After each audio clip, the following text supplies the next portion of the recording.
algo no seu coração e me veio à mente Ezequiel 37. Um dos textos mais famosos da Bíblia. Eu sei que a maioria de vocês conhece de trás para frente, de frente para trás. Mas aí eu fui pensando em algumas coisas e eu gostaria de compartilhar com vocês alguns detalhes desse texto que saltaram aos meus olhos, ao meu coração enquanto eu lia. É o texto do Vale de Ossos Secos.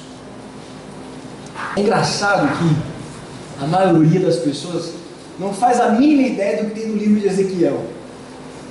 Não conhece nada do livro de Ezequiel, mas dois textos, que é Ezequiel 28, que é uma possível referência ao diabo, e Ezequiel 37, todo mundo conhece.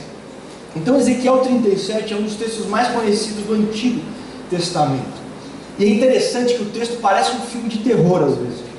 Quando você começa a ler o começo, sim, o início, você fala, puxa, não é muito bonito de se ler. Então eu convido você a abrir lá, Ezequiel 37, o Vale de Ossos Secos. Diz assim: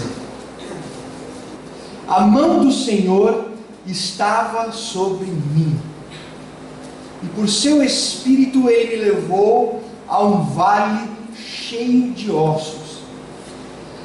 Ele me levou de um lado para o outro, e pude ver que era enorme o número de ossos no vale, e que os ossos estavam muito secos. E ele me perguntou: filho do homem, estes ossos poderão tornar a viver? E eu respondi: ó soberano Senhor, só tu sabes. Até aqui. E eu li esse texto. O texto vai continuar, mas eu gostaria de ministrar só até essa parte hoje. E eu fiquei lendo esse texto várias vezes e tentando entender e tentando imaginar esse cenário que aconteceu, tentando imaginar esse vale de ossos secos e tudo isso que estava acontecendo. E a primeira coisa que me veio à mente é que o profeta, um homem de Deus, alguém que estava se dispondo a servir a Deus, a se colocar à disposição de Deus, a mão do Senhor estava sobre ele, e ele foi levado a um vale de ossos secos. Interessante, às vezes a gente pega alguns textos da Bíblia, como por exemplo o Salmo 139, versículo 5, onde o salmista vai dizer: Deus, tu me cercas por detrás e por diante, e sobre mim põe a sua mão.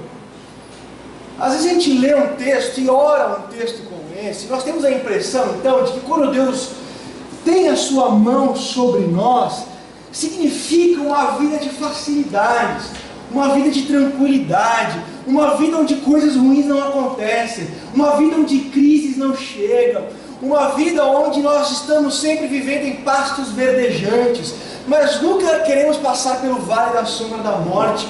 E eu encontro aqui algo diferente, que foi justamente a mão de Deus que fez com que o profeta fosse para um vale de ossos secos. E eu descubro que o fato da mão de Deus estar sobre a minha vida e sobre a sua vida não é um seguro contra acidentes, não é um seguro contra tempos difíceis, não é aquele filme O Todo-Poderoso de Jim Carrey, quando ele está uma hora na rua e está lotado de carros, aquele trânsito horrível, ele recebe poderes divinos para fazer assim com o dedo e fazer assim, e aí todos os carros que estão na frente estacionam um para cada lado assim, e aí ele pode acelerar, acho que a Ferrari dele andar rápido. Às vezes quando a gente pensa, puxa, a mão de Deus estava sobre mim, então tudo vai ser facinho, tudo vai ser mais tranquilo, eu estou garantido que eu não vou ficar doente, eu estou garantido que eu não vou passar necessidade, eu estou garantido que eu não vou passar crise, eu estou garantido de que nada de mal vai acontecer. Mas no texto acontece exatamente diferente. A mão de Deus estava sobre ele, e ele foi levado para um vale de ossos secos, um cenário terrível. A vida é assim. Eclesiastes capítulo 3, versículo 4 vai dizer que há tempos de rir, mas há tempos de chorar. E o próprio Jesus disse aos seus discípulos, pessoas que haviam largado tudo, deixado tudo para segui-lo, eram seguidores de Jesus. Jesus vai dizer em João capítulo 16, versículo 33, no mundo tereis aflições. Então eu vejo um profeta sendo levado para um vale de ossos secos, E aí eu percebo como nós muitas vezes identificamos erroneamente a realidade. Porque nós passamos algumas vezes por vales de ossos secos na nossa vida, e a nossa primeira intuição, nosso primeiro pensamento é achar que foi culpa de outra pessoa. Eu estou assim, eu estou passando por essa crise porque aquela pessoa naquele tempo, ou então eu estou passando por isso porque a culpa é do diabo, esse vale de ossos secos, a culpa é do diabo. E não era. A mão do Senhor estava sobre ele, e ele foi levado a um vale de ossos secos.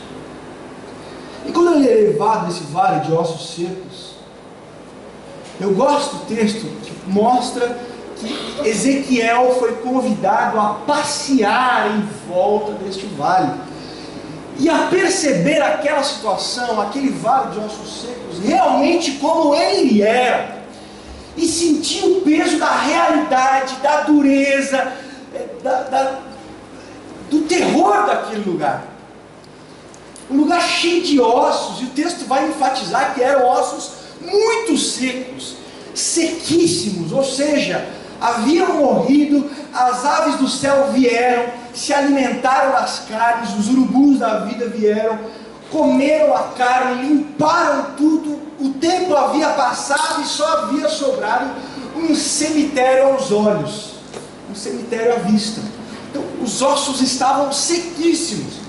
E mais, para um judeu, esse vale de ossos secos é uma figura do povo de Israel que havia sido levado para o exílio. Milhares morreram, outra parte foi levada para o exílio. E para um judeu morrer e não ser enterrado é algo extremamente humilhante e vergonhoso. Não ter o seu corpo lavado, envolto em panos, e receber um sepultamento honroso é uma vergonha, é uma humilhação. Então o cenário ele é carregado de morte e humilhação. Realmente é algo ruim, realmente é algo mal que está diante dos olhos do profeta Ezequiel. E quando eu vejo esse cenário, a forma como a Bíblia descreve o problema do mal, eu fico impressionado com alguns grupos, a forma que eles enxergam o mal e a realidade. Uma vez eu estava de manhã, liguei a TV, estava passando um programa Seishonoe. Eu olhei, comecei a ouvir, falei, puxa, eles falam bonito, né? Deixa eu ouvir um pouco mais e tal.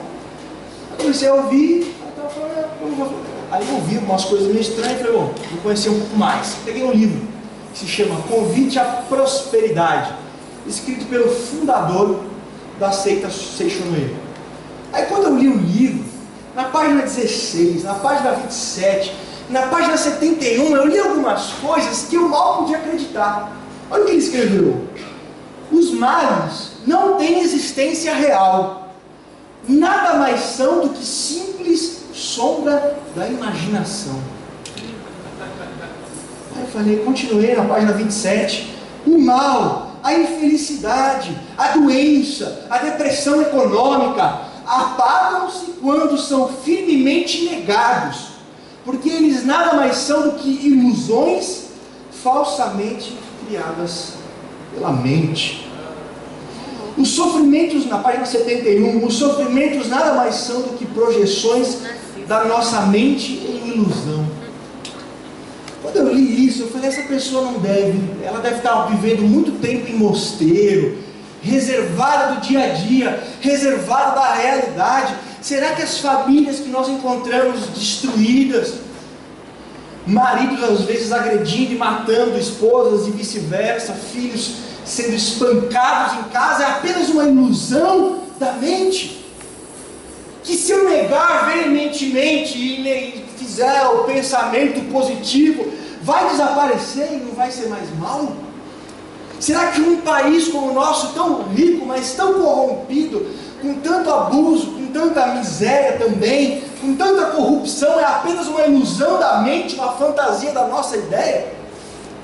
Será que uma vida destruída é só uma ilusão? Será que dor não é realmente dor? Mal não é realmente mal? Tristeza é realmente tristeza?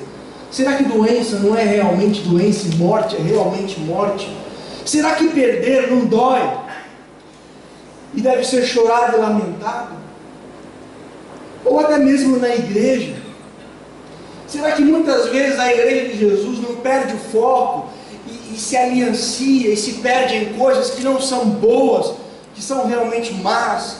Mude. O evangelista ele diz assim, ele diz que pastores, se os pastores caminhassem mais entre as ovelhas da igreja, perceberia que a igreja hoje, em muitos lugares, se pareceria mais com um vale de ossos secos. Quando eu olho para a Bíblia, eu não vejo a negação do mal. Sim, nós descobrimos que o mal não fazia parte do projeto original de Deus, mas tornou-se uma realidade. E não é nosso assunto hoje tratar de teodiceia, o problema do mal, mas a verdade é que para a Bíblia, na visão de Deus, o mal é sim uma realidade. Doença é algo ruim, a morte é algo ruim. E às vezes a gente vai na igreja e tem um negócio estranho que às vezes acontece entre os cristãos. Uma falsa espiritualidade e uma aparência de imunidade em relação ao mal. E nós enxergamos pessoas que estão vivendo num tempo difícil, mas às vezes ela é forçada a ter que dar risada. Não, se você chorar é porque você não tem fé. Se você perguntar para Deus por que você está passando por isso, é porque você não tem fé. Se você buscar a Deus entender. Então, os cristãos de hoje parece que fizeram curso de etiqueta em Paris, e eles passam pelas crises e dificuldades como monges que não podem demonstrar suas emoções, chorar, lamentar. O que eu acho engraçado é que você lê o Antigo Testamento, ninguém da cultura hebraica fez curso de etiqueta em Paris, porque eles, quando ficavam, por exemplo, sabendo da morte de alguém importante, eles rasgavam as próprias vestes, eles se vestiam de saco, eles jogavam terra na cabeça, eles se sentavam em cinzas, eles jejuavam, eles tinham um momento de luto e realmente expunham a sua tristeza, expunham os seus questionamentos, expunham as suas crises. E às vezes a gente criou a ideia de que ter esse tipo de atitude é falta de fé. Chorar no momento difícil, chorar no momento de doença, não, você não tem fé. E não é assim que a Bíblia trabalha. A esposa do cara morreu hoje, ela está dando risada. Não, porque eu sou uma pessoa de fé. Não, você não é uma pessoa de fé, você é uma pessoa com algum distúrbio. Tem alguma coisa errada. Não voou a ficha, não caiu. Porque nós somos seres que temos as nossas emoções. Deus nos criou assim, para nos momentos de tristeza, sentir tristeza. Nos momentos de crise, sentir o peso da crise. E perguntar a Deus, e lamentar, e chorar. Então, o texto deixa muito claro que a situação era assim ruim, que a situação era assim má. Então, quando Ezequiel estava olhando o vale de ossos secos, ele não, vou ficar imaginando a nova Jerusalém que desce do céu, com ruas de ouro, pela fé eu estou vendo a cidade celestial. Não, eu estou vendo um vale cheio de ossos secos.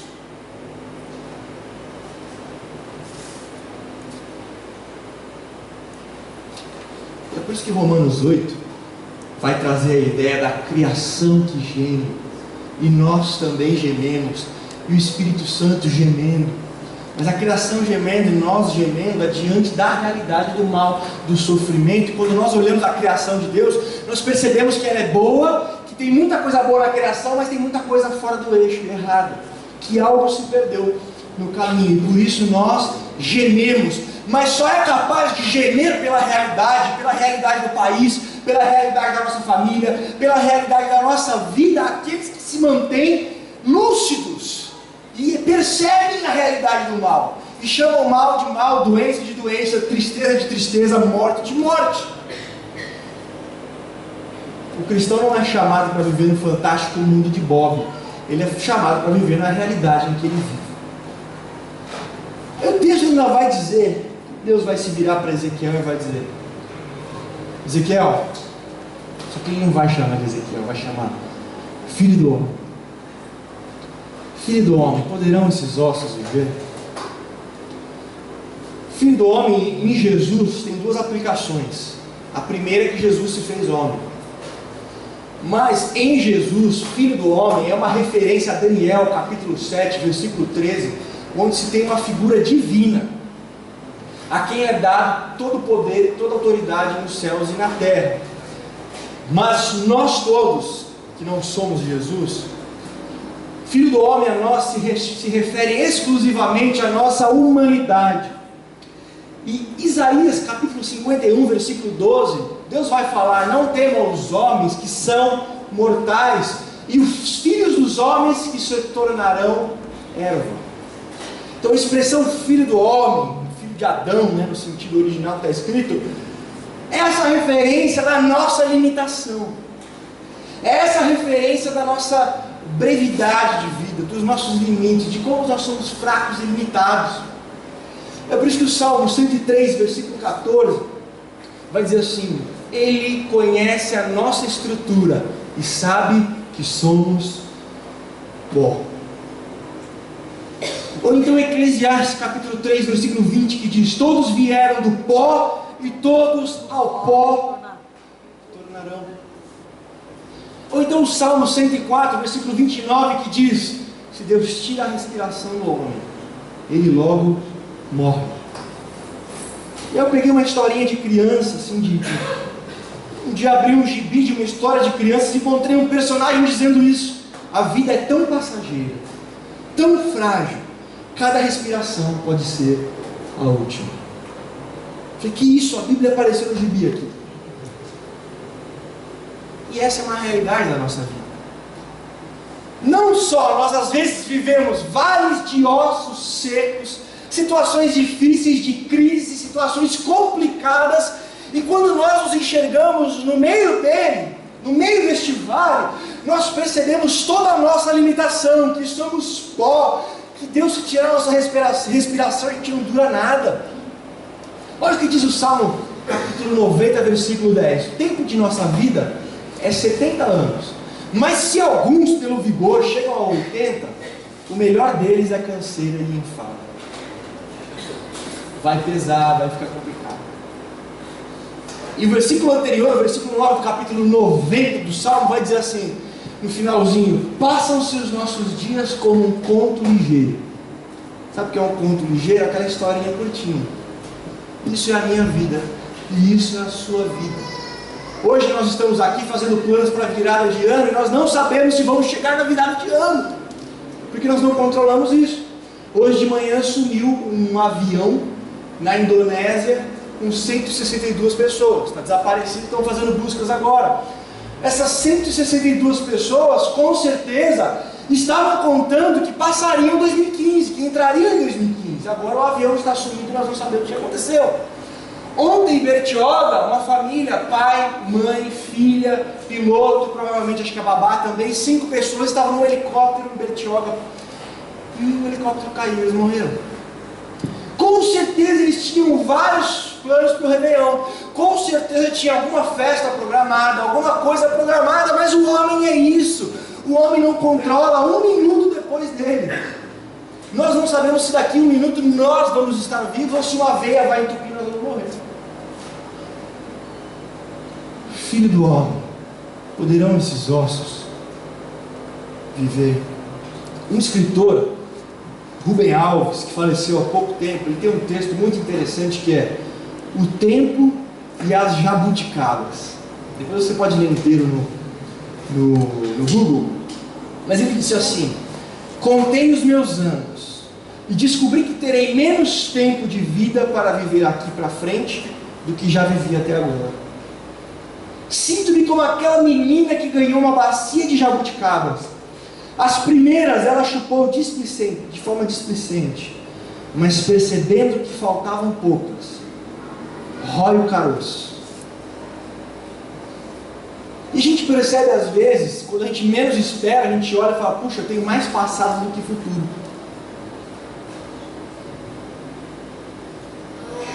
E aí dá esse sentimento de que, puxa, eu não devia ter desperdiçado tempo, eu não devia ter feito e tal, e você começa a escolher melhor aquilo que você vai fazer, aquilo que você vai priorizar, aquilo que você vai atuar. Mas é essa a nossa realidade. Muitas vezes a nossa vida é como uma bacia de jabuticabas que a maioria já foi, e agora só restam algumas.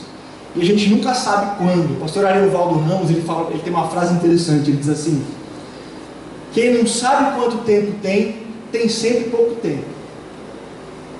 Então, como a gente não sabe quanto tempo a gente tem de vida, a gente tem sempre pouco tempo. E se a gente tem pouco tempo, a gente tem que usar bem esse tempo. E esse sentimento, esta consciência da fragilidade, da brevidade da vida é essencial para as pessoas. É por isso que o Salmo 90, versículo 12 vai dizer: ensina-nos a contar os nossos dias, para que assim alcancemos corações sábios. Deus, ensina-me, não me deixa na ilusão de que eu vou durar para sempre, de que a vida eu tenho tempo de sobra, de que eu vou viver ainda 500 anos, de que eu tenho tempo à vontade para viver. Deus, mantenha consciência em mim de que eu sou pó, de que a vida é breve e de que eu sou frágil, porque quando eu tiver essa perspectiva de quão breve eu sou, de quão frágil eu sou, eu vou escolher melhor onde gastar as minhas fichas, o que priorizar, os relacionamentos. Eu não vou ficar entrando em briga besta, em bobagem, eu só vou investir o meu recurso, a minha vida e meu gás naquilo que é essencial. Então, Senhor, Ele diz: ensina-me a contar os meus dias, para que eu alcance um coração sábio. Steve Jobs, que é o fundador da Apple, que é uma incorporação, ele morreu de câncer no pâncreas em 2011, aos 56 anos de idade. E ele vai falar algo muito parecido com o que o salmista diz: ensina-nos a contar os nossos dias para que alcancemos corações sábios. Olha o que ele diz: lembrar que eu estarei morto em breve é a ferramenta mais importante que eu encontrei para me ajudar a fazer grandes escolhas na vida.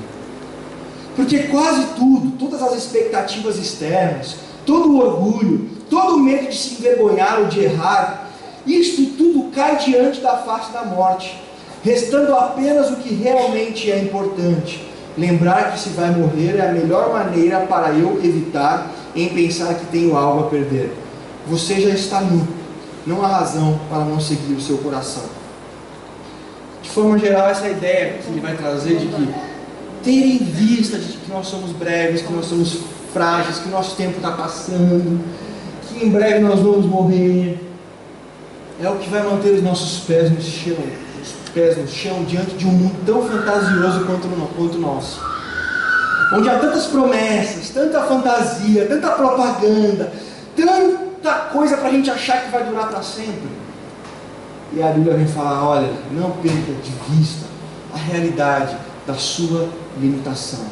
Nunca se esqueça que cada dia de vida, cada dia que você respirou é um milagre, porque um dia vai acontecer e vai ser breve. A gente nunca acredita quando a gente é novo e a gente ouve pessoas mais velhas falando: olha, a vida passa rápido. Quando a gente é novo, a gente acha que não passa rápido, que as coisas é tranquilo, que tem tempo de sobra, tem muito tempo pela frente. Mas aí um dia a idade chega e você fala: nossa, passou rápido mesmo. Filho do homem. Então, o que eu acho legal desse texto é: a mão de Deus levou um vale de ossos secos, um lugar de morte, um lugar de humilhação, um lugar que não tem nada de bom ali. E aí Deus coloca um profeta ali e vai dizer: olha, tem alguma solução para este lugar, filho do homem? Senhor, eu não sei nem se eu vou estar vivo amanhã. O Senhor está perguntando se tem solução para esse vale de ossos secos. Mas aí o texto então vai passar, Ezequiel vai dizer: ó soberano Senhor, Adonai Yahvé é o texto, aparece 217 vezes na Bíblia esse título de Deus, ó soberano eterno Deus. A referência agora sai do homem, que é limitado, que é passageiro, que é frágil, e passa para o soberano Senhor, e passa para Deus. E toda cura para qualquer vale de ossos secos que possa existir na vida de alguém, passa por isso.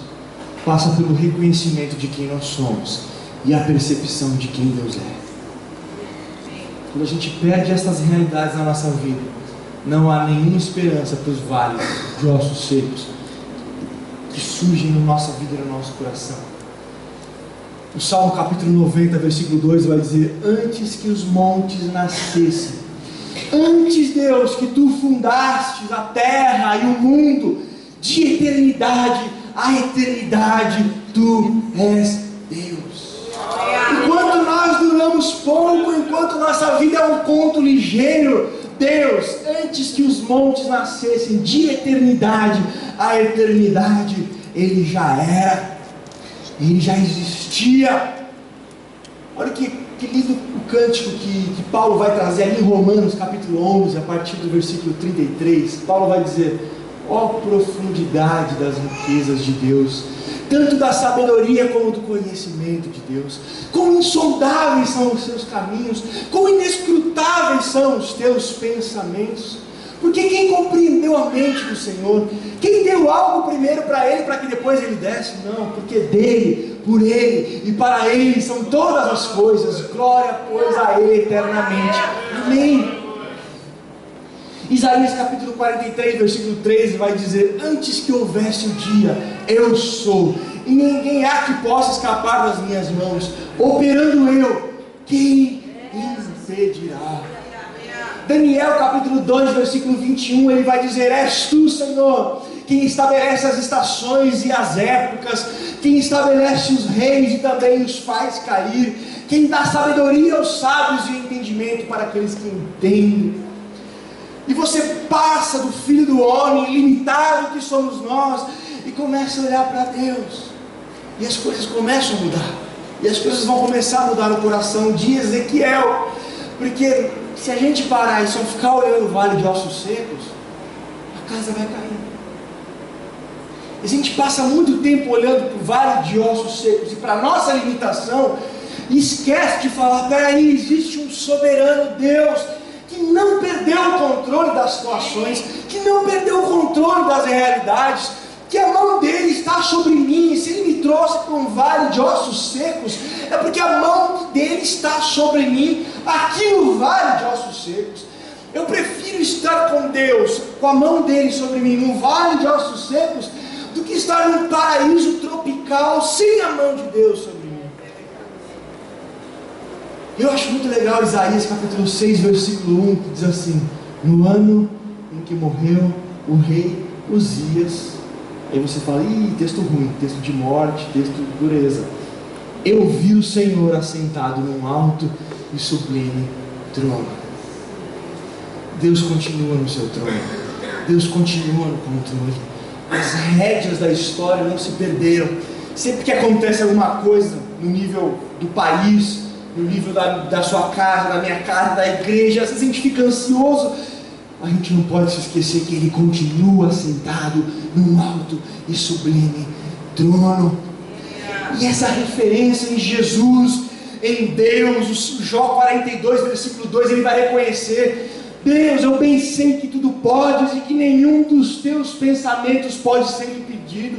E você pega essa realidade no texto do Vale dos Ossos Secos, um vale de ossos secos, um homem ilimitado, mas um Deus soberano, mas um Deus que ainda está sentado no seu trono, um Deus que ainda tem o domínio, um Deus que ainda tem o controle. E a nossa vida tem que ser assim, a gente tem que olhar, e os nossos olhos devem estar em Jesus. Por isso que Hebreus vai falar: mantendo os nossos olhos nele, o autor e consumador da nossa fé. Nós temos que passar mais tempo desfrutando de Jesus, entendendo quem Ele é, olhando para Ele. A Bíblia é um livro sobre Jesus. A Bíblia inteira, o assunto central da Bíblia é sobre Jesus. Eu lembro quando eu era adolescente, mais novinho, eu peguei o Novo Testamento, e aí cada livro eu fui tirando títulos de Jesus. Aí, por exemplo, lá em Mateus 1,23, Ele é o Emanuel, o Deus conosco. Aí em Marcos capítulo 1, versículo 8, Ele é aquele que nos batiza com o Espírito Santo. Aí em Lucas capítulo 3, versículo 22, Ele é o Filho amado em quem Deus se compraz. Em João capítulo 3, versículo 16, Ele é o Filho unigênito de Deus. Em João capítulo 14, versículo 6, Ele é o caminho, Ele é a verdade, Ele é a vida. Em Atos capítulo 1, versículo 11, Ele é aquele que virá sobre as nuvens, da mesma forma que subiu aos céus. Em Romanos capítulo 3, versículo 24, Ele é aquele que nos dá a justiça gratuitamente. Em 1 Coríntios capítulo 15, versículo 4, Ele é aquele que ressuscitou no terceiro dia. Em 2 Coríntios capítulo 5, versículo 10, Ele é aquele que vai se assentar como juiz e vai julgar os homens pelo bem e pelo mal que fizeram por meio do corpo. Em Gálatas capítulo 5, versículo 1, Ele é aquele que nos libertou da lei e nos deu a graça. Em Efésios capítulo 5, versículo 23, Ele é o cabeça da igreja. Em Filipenses capítulo 2, a partir do versículo 9, Ele é aquele que foi exaltado soberanamente e tem um nome que é acima de todo nome, e ao nome de Jesus todo joelho há de se dobrar e toda língua confessar que Ele é o Senhor. Em 1 Tessalonicenses capítulo 4, versículo 16, Ele é o Senhor que voltará com alarido, voz de arcanjo e trombeta de Deus. Em 2 Tessalonicenses capítulo 2, versículo 8, Ele é aquele que vai destruir a iniquidade e o iníquo com o sopro da sua boca. Em 1 Timóteo capítulo 2, versículo 5, Ele é o único mediador entre Deus e os homens. Em 2 Timóteo capítulo 1, versículo 10, Ele é aquele que destruiu a morte e nos deu luz, vida e imortalidade. Em Tito capítulo 2, versículo 14, Ele é aquele que se deu por nós. Em Filemão capítulo 1, versículo 1, Ele é aquele que nos aprisiona para a salvação. Em Hebreus capítulo 4, versículo 15, Ele é o sumo sacerdote que, como nós, em tudo foi tentado, mas sem pecado. Em Hebreus capítulo 13, versículo 8, Jesus Cristo é o mesmo ontem, é o mesmo hoje e será o mesmo eternamente. Em Tiago capítulo 5, versículo 4, Ele é o Senhor dos exércitos. Em 1 Pedro capítulo 1, versículo 18, Ele é aquele que nos comprou não com ouro, não com prata ou com coisas corruptíveis, mas nos comprou com o seu precioso sangue vertido na cruz. Em 2 Pedro capítulo 3, versículo 8, Ele é o Senhor poderoso, que para Ele um dia é como 1000 anos, e 1000 anos como um dia. Em 1 João capítulo 2, versículo 1, Ele é o nosso advogado. Em 1 João capítulo 3, versículo 8, Ele é aquele que se manifestou para desfazer as obras do diabo. Em 2 João versículo 7, Ele é aquele que veio em carne. Em 3 João, Ele é o amado da igreja. Em Judas versículo 4, Ele é o único e soberano Senhor. Em Apocalipse capítulo 1, versículo 8, Ele é o alfa e o ômega, o princípio e o fim, aquele que era, aquele que é e aquele que há de vir. Em Apocalipse capítulo 1, versículo 18, Ele é aquele que esteve morto, mas hoje está vivo e tem as chaves da morte e do inferno. Em Apocalipse capítulo 5, versículo 5, Ele é o leão da tribo de Judá. E em Apocalipse 1 e Apocalipse capítulo 19, versículo 11, Ele é aquele que vem montado num cavalo branco, cujo rosto brilha como o sol do meio-dia, os seus olhos são como chamas de fogo, está vestido de um linho puro, branco e fino, tem um cinturão de ouro, o seu pé é reluzente, e na sua coxa está escrito: Rei dos Reis e Senhor dos Senhores.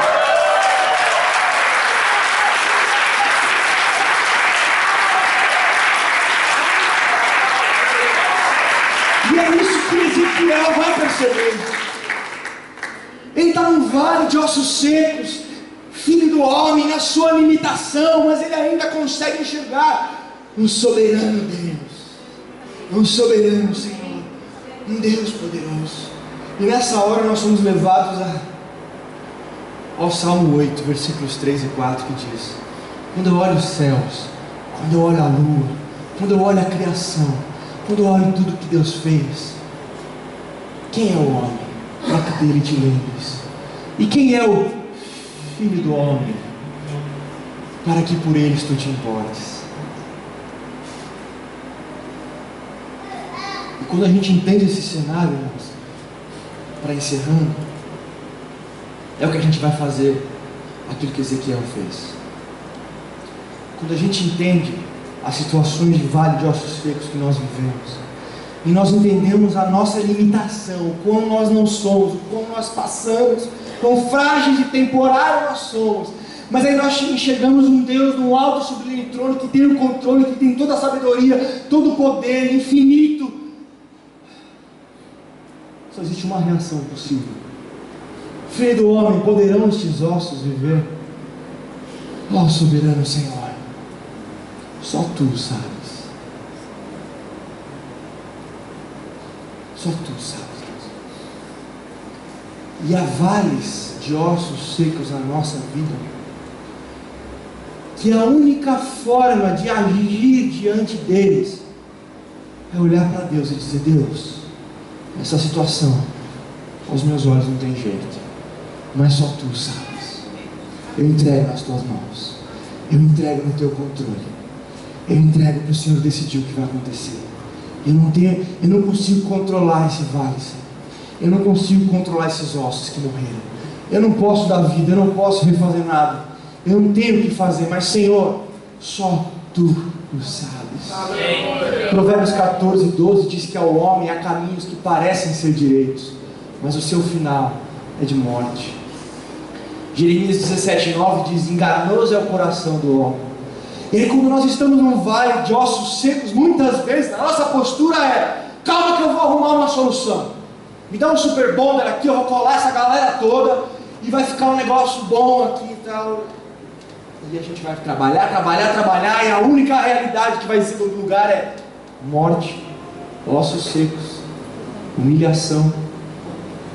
Porque tem assuntos.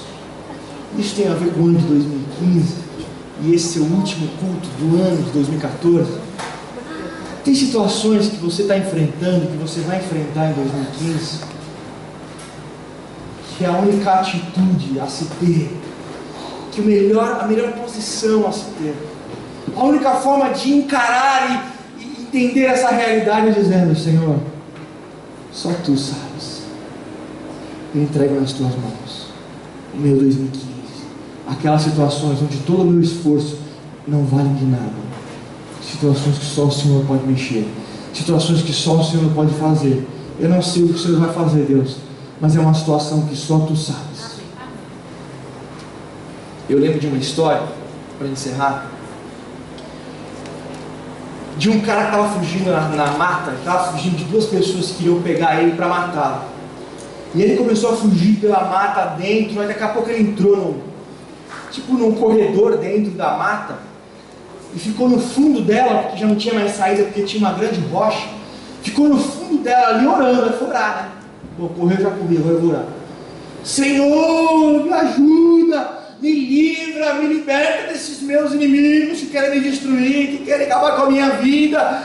E ele fez aquela oração fervorosa, aí ele abriu o olho, cri, nada. Ele olhou e ao longe ele começou a ouvir os passos dos seus perseguidores. E quando ele viu na frente, lá na entrada daquele túnelzinho que ele entrou de matas, ele viu uma aranha fazendo uma teia. Senhor, coloca um muro nesse lugar, eu pedi um livramento, o Senhor manda uma aranha.